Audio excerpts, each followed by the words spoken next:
네, 오늘은 에스라 6장 말씀인데 오늘 비로소 다리오 왕의 조서를 내려서 결국 성전이 완공되게 되었다라고 얘기합니다.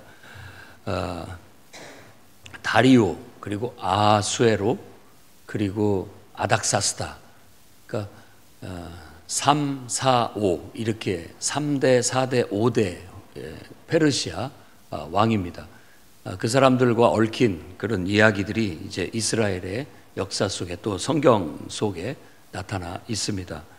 그래서 첫 번째 왕이었던 고레스 원년에 내려진 성전을 건축하라는 그런 조서가 내렸음에도 불구하고 그것이 실행이 돼서 유민들이 돌아왔는데, 돌아와서 성전을 딱 토대를 닫고 시작하려고 할 때부터 방해가 시작이 돼가지고 오랫동안 16년 동안을 제대로 성전 건축을 하지를 못했다라고 그렇게 얘기합니다.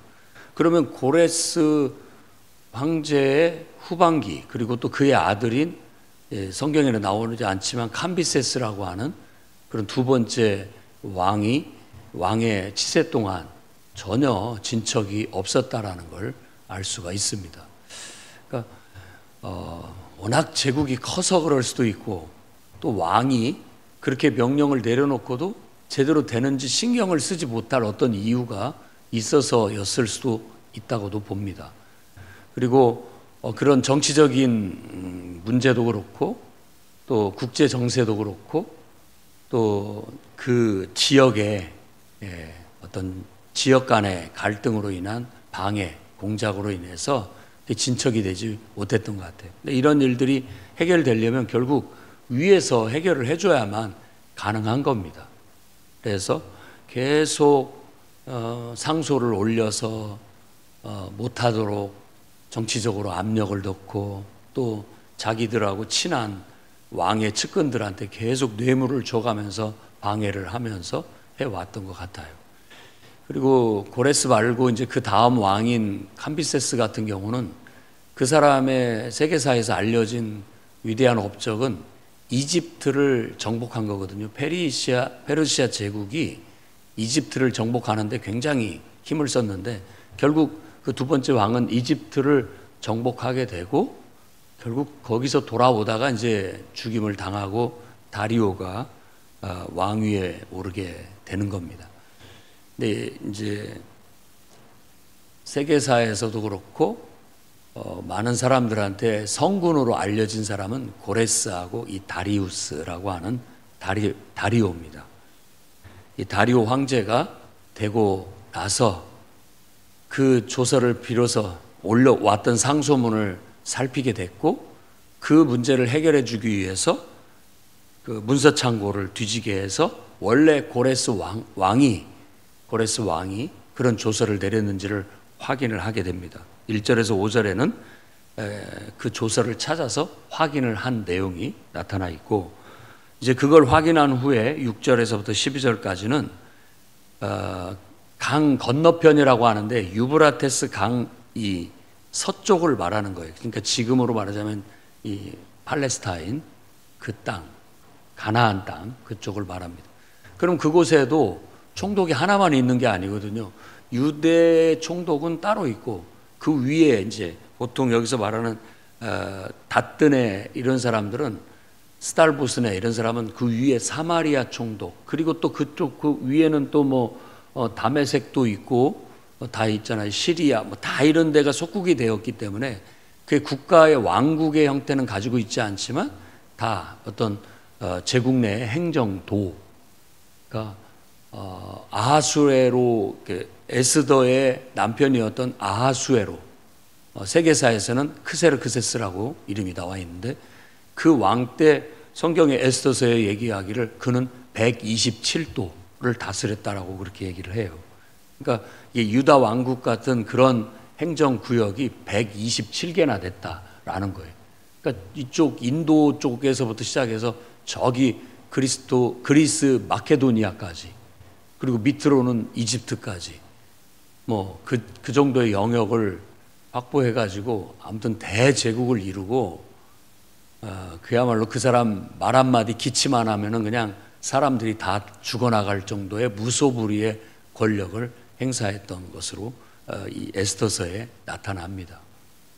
그리고 300이라는 영화에서도 나오는데 그 300이라는 그 영화 그 자체에 사람이 바로 그 에스더의 남편이었던 아하수에로 크세르크세스 황제의 이야기예요.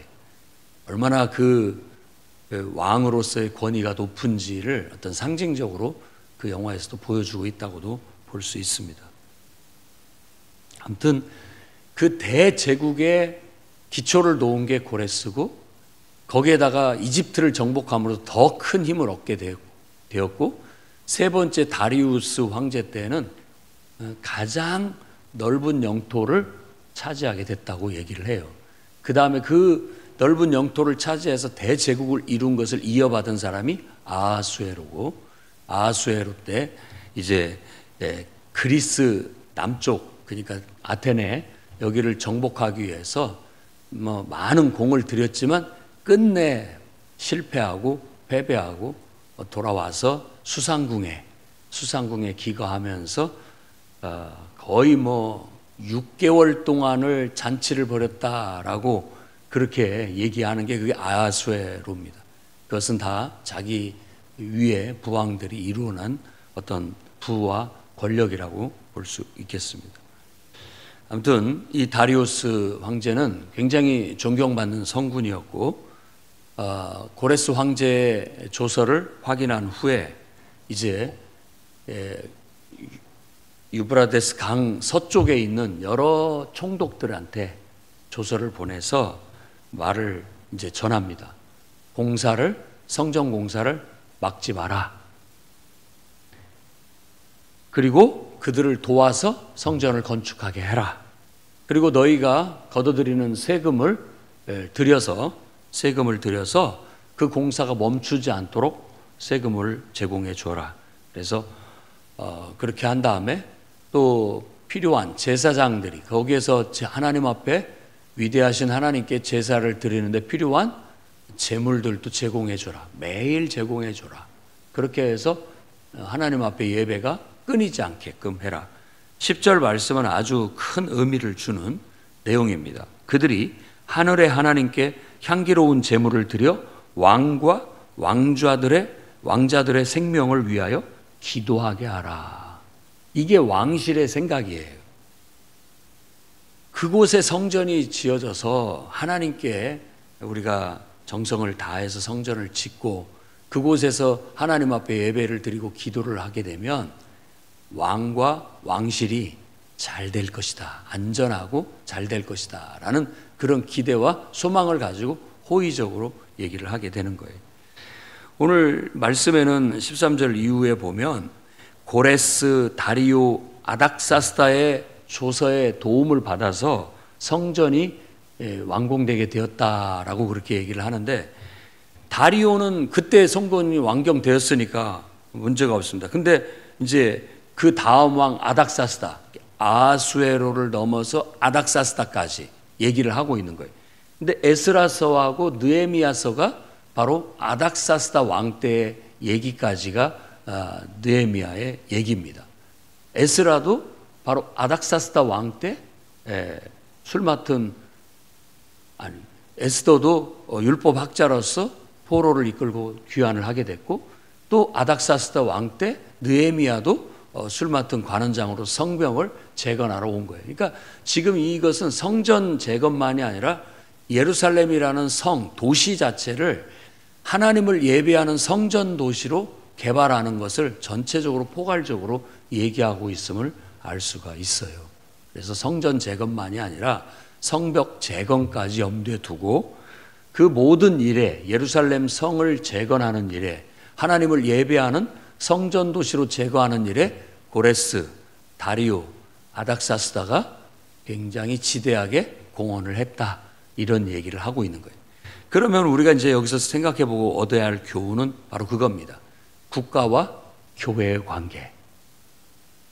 한때 유럽에서는 뭐 이제 국가교회 형태죠. 그냥 나라 자체가 기독교 신앙을 가진 그런 나라, 왕도 기독교 신앙을 가져야 되고 백성들도 누구나 다 기독교 신앙을 가진 그런 나라로 해서 태어나면 세례를 주고 당연히 그 세례를 주는 것은 기독교 신자가 되는 것이고 또 하나는 바로 그 나라의 시민이 되는 시민권을 갖는 그런 문제예요. 시민이 된다라는 것은 이제 세금의 의무를 갖게 되는 것이죠. 국가에서는 굉장히 중요한 의미를 갖게 되는 거예요. 그러다 보니까 국가교회 형태에서는 좀 약간 이 국가가 주도하는 것은 항상 좀 의무적인 것들이 있잖아요. 그리고 국가가 주도하는 것이 장점이 있는 반면에 또 단점이 있습니다.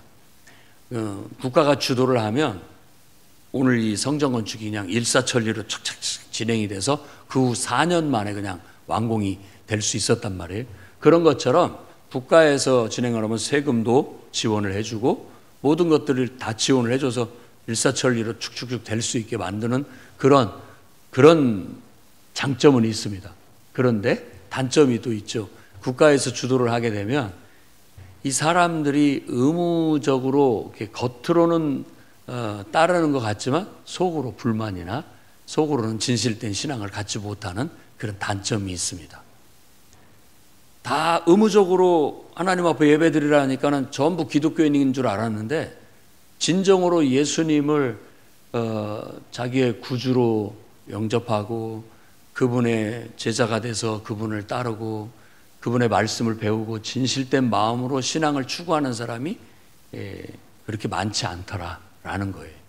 그게 이제 하나의 폐단이죠. 그래서 우리나라에서도 국가가 주도하고 하는 모든 사업이나 이런 것들이 좀 방만하게 운영되어진다는 건 이미 알고 있는 바죠. 그리고 그것의 대표적인 모습이 바로 그 공산주의 체제, 사회주의 체제 혹은 뭐 그런 것인데 장점이 있는 반면에 단점이 있어요. 사람들이 진심으로 적극적으로 뭔가를 하려고 하지 않는 그런 게 있습니다. 왜? 안 해도 다 세금을 통해서 돈은 나오고 이러기 때문에 노력을 하지 않는 그런 문제가 생기게 되는 거예요.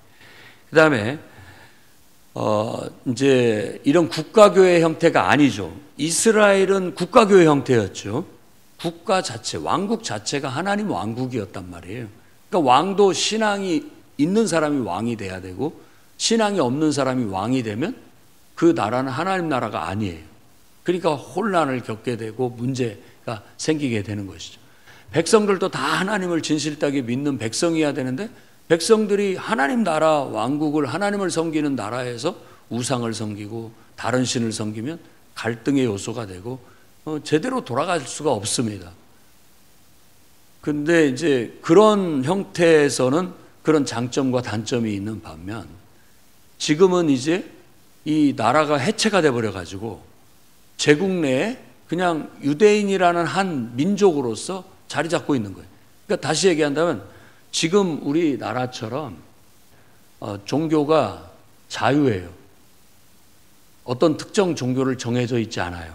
그리고 통치자는 그런 면에 있어서 중립을 지킵니다. 그리고 이제 그 속에 하나님을 섬기는 신앙을 추구하는 사람들이 있는 거예요. 그걸 어떤 통치자나 지도자는 그런 신앙을 참 훌륭한 종교네. 그러니까 열심히 하나님을 예배하고 그 좋은 말씀들을 더 많이 퍼뜨려서 가르쳐라 라고 증진하도록 도움을 주는 지도자가 있는가 하면 어떤 왕은 저것들이 아주 괘씸하다, 나쁘다 이렇게 판정을 짓고 자기의 통치에 방해가 된다라고 생각해서 그들을 다 없애려고 하는 핍박하는 지도자들이 나오게 되는 겁니다. 그러니까 요즘 세대는 지금 이 나라가 망하고 바벨론 제국이나 또 페르시아 제국이나 헬라 제국이나 로마 제국 치하에서 하나님을 믿는 어떤 무리로서 존재했던 그런 시대와 걸맞다고 볼 수가 있겠습니다. 그래서 이런 것에 대해서 지금 말하고 있는 것도 그럼 종교가 그런 나라에서 어떤 의미를 갖느냐, 바로 10절 말씀에 그 암시가 담겨져 있습니다. 그들은 나라를 위해서 기도해주고 정말 자기들이 지도자들을 위해서 기도해 주기를 바라는 거예요. 그런 마음으로 호의적으로 대해준다, 이런 얘기예요. 그래서 사도 바울도 이제 디모데에게 편지를 쓸 때도 그렇고 로마서에 편지를 쓸 때에도 그렇고 위에 있는 권세들에게 복종해라, 다 하나님이 세우신 것이다 라고 로마서에는 얘기를 하고, 디모데에게도 그들을 위해서 기도해라, 그래야 우리가 평안한 가운데 경건 생활을 할 수 있다. 그 말은 그 사람들이 우리를 적대시하지 않고 핍박하지 않고 오히려 좋게 여기고 우리 나라에 유익한 종교다라고 인정을 해줄 때 우리가 편안하게 하나님을 예배할 수 있고 또 복음을 전할 수 있고 기도도 할 수 있다. 이런 관점에서 교훈을 주고 있다라는 거예요. 그래서 우리나라도 기독교가 우리가 볼 때는 모든 사람들이 다 하나님을 섬기는 그런 세상이 돼야 된다라고 믿고 있고 그런 비전을 가지고 있습니다만은 우리가 기대하는 대통령이나 또 정부 관료들이나 또 국회의원이나 기타 등등 이 지도자들이 다 예수를 믿는 것도 아니고 믿는다고 해서 예수 믿는 사람들만을 위해서 편향되게 정책이나 어떤 법안을 펼칠 수도 없는 그런 입장이라는 걸 알아야 됩니다. 하지만 우리는 이 나라를 위해서 기도하고 그런 지도자들을 위해서 기도해서 그런 지도자들이 가능한 한, 최대한 가능한 한 그들이 하나님의 말씀에 합당한 하나님의 뜻에 부합된 정책과 법안을 펼칠 수 있도록 이끌어달라고, 보이지 않지만 역사의 이면 속에, 통치자들 이면 속에 역사하고 계신 하나님께 기도를 계속 드려야 된다라는 거예요. 그래서 그 사람들이 지혜롭고 총명하게 나라를 부강하게 잘 정의롭게 이끌어주면 우리한테도 유익하고 나라 전체에도 유익하게 될 것이다라는 것이죠. 그래서 계속 우리는 그런 기도를 해야 됩니다. 최소한 교회가 또 기독교인들이 이 나라를 위해서 기도하고 있고 또 지도자들, 통치자들이 나라를 또 공무원들이 자신의 본분과 역할을 바르게 잘 발휘해서 이 나라를 좀 더 부강하고 힘있게 이렇게 이끌어 주기를 바라는 마음, 그런 마음을 담아 기도하게 된다면 국가에서도 딱히 이 교회가 뭐 사회적으로 순기능, 우리에게 좋은 역할을 하고 있구나라고 여기고 박해할 이유가 없게 되는 겁니다. 그래서 그런 면에 있어서 우리가 좀 지혜롭게 생각을 하고 나가야 됩니다. 그런데 간혹 가다가 독재자들이 나옵니다. 독재자들이. 그러니까 그런 것에 있어서 우리가 어떻게 처리를 해야 되는지에 대한 그런 문제가 항상 있어서 일제시대 때 우리 기독교는 어떻게 그걸 받아들여야 되는지, 또 정말 북한같이 독재자들이 해서 교회를 탄압하고 신앙을 탄압할 때 어떻게 그것을 대항을 해야 되는지에 대해서 성경은 자세한 얘기는 하고 있지 않지만 분명하게 그 독재자에 대해서 전면적으로 대놓고 비난하고 정치적인 세력을 규합해서 대적하는 것이 아니라 오히려 기도하면서 무폭력 저항으로 아닌 건 아니다라는 걸 분명히 저항하도록 그렇게 성경에서는 가르치고 있습니다. 그러니까 어쩔 수 없죠. 그것 때문에 만일 뭐 예를 들어 예배를 드리지 말라고 하는데 우리는 그래도 숨어서라도 예배를 드리다가 그게 위법이다라고 해서 발각이 돼서 어떻게 보면 감옥에 가거나 아니면 사형을 당하거나 하더라도 할지라도 우리는 그런 거에 있어서 무폭력 저항을 계속해 나가야 된다라는 것이죠. 하지만 계속 기도해서 우리가 나아가게 된다면 뭐 예를 들어 캄비세스 왕이 완전히 유대인들에 대해서 막 나쁘게 이렇게 대해서 전혀 도와주지 않았다, 탄압했다라고 한다면 그 다음 왕인 다리오 왕은 호의적으로 생각해서 세금을 들여서라도 성전을 짓게 만들어주고 유대인들에 대해서, 하나님을 믿는 하나님 백성들에 대해서 호의적으로 대해줄 수 있는 그런 왕이 또 서기도 한다라는 거예요. 그래서 우리는 기도해야 됩니다. 그렇게 해서 다리오 왕 6년에 2년에 재개를 해서 6년에 아달월 3일이라고 하는데, 이 지역에서 바벨론식 원력으로는 아달월이라고 하는 것은 12월을 말합니다. 불임절도 아달월 13, 14일이에요. 13, 14일. 유대인들이 죽을 수밖에 없었던 날을 오히려 유대인들을 핍박했던 사람들한테 보복할 수 있는 날을 줬던 것이죠. 그게 바로 불임절이라고 할 수 있는데, 아하수에로 이 다음 왕 때에 일어났던 일입니다. 그렇게 보통 해석을 합니다. 12월 3일에 완공을 해서 준공식을 거행하게 되는데, 성전 봉헌식을 거행을 하게 되는데, 모든 사람들이 다 즐거이 그날 잔치에 쓸 수소 100마리, 순양 200마리, 어린 양 400마리를 드렸고, 그날 속죄제로 드릴 염소 12마리를 속죄제로 드리게 됨으로써 비로소 다시 하나님 앞에 예배가 회복되게 되었다. 성전 예배가 회복되게 되었다. 그래서 하나님을 섬기는 백성들이 이 예배를 회복하게 함으로써 그들이 즐거워하게 하셨다라고 그렇게 얘기를 합니다. 그 다음에 바로 나오는 19절에서 22절 얘기는 유월절 얘기예요. 다시 얘기한다면 이것이 바로 출애굽 사건과 같다라는 거예요. 출애굽이라는 것 자체가 유월절을 통해서 이루어지잖아요. 근데 다시 이 포로로 끌려갔던 사람들이 돌아와서 유월절을 지킨다라는 것 자체는 다시 새로운 시작을 알리는 그런 의미가 있다고 볼 수 있는 겁니다. 성전을 건축하고 첫 번째 유월절을 지키는데 7일 동안 무교절로 지키면서 그들이 아주 즐거워했다. 하나님 앞에 영적인 은혜, 영적인 예배가 회복되니까 은혜가 회복되고, 그로 인해서 다시 영적으로 정상적으로 예루살렘이 또 하나님의 백성들이 영적인 생활을 해나가기 시작했다라고 볼 수 있는 겁니다. 우리도 진정한 우리 인생의 출애굽은 예수 믿기로 결단한 날입니다. 예수님을 나의 인생의 주인으로 받아들이고, 예수님을 내가 섬길 유일한 나를 구원할 왕으로 받아들이고 그분을 섬기겠다고 결단하는 날이 우리가 출애굽을 하는 날이죠. 세상을 빠져나와서 하나님 나라에 들어온 날이라고 볼 수 있어요. 그렇게 되면 우리가 이제 예배 생활이 시작이 되는 것이죠.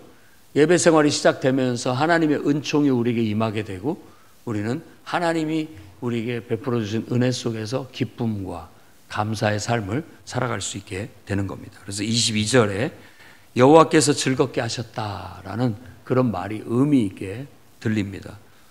저와 여러분의 삶 속에도 여호와께서, 하나님께서 즐겁게 하는 그런 은혜가 항상 있어서 하루하루 기쁨과 감사 속에 활력이 넘치는 열매 맺는 그런 삶을 살아나가시기를 주의 이름으로 축원합니다. 기도하겠습니다. 거룩하신 하나님, 하나님의 뜻과 계획이 방해는 있지만 결국은 하나님이 역사하셔서 이루어지게 하신 것을 역사를 통해서 봅니다. 아버지 하나님, 오늘날도 우리 앞에 방해는 있지만, 어려움은 있지만 끝내 우리가 포기하지 않고 기도하고 나아가면 끝끝내 하나님께서는 누군가를 통해 일하고 역사하셔서 그 일이 성취되게 하실 줄로 믿습니다.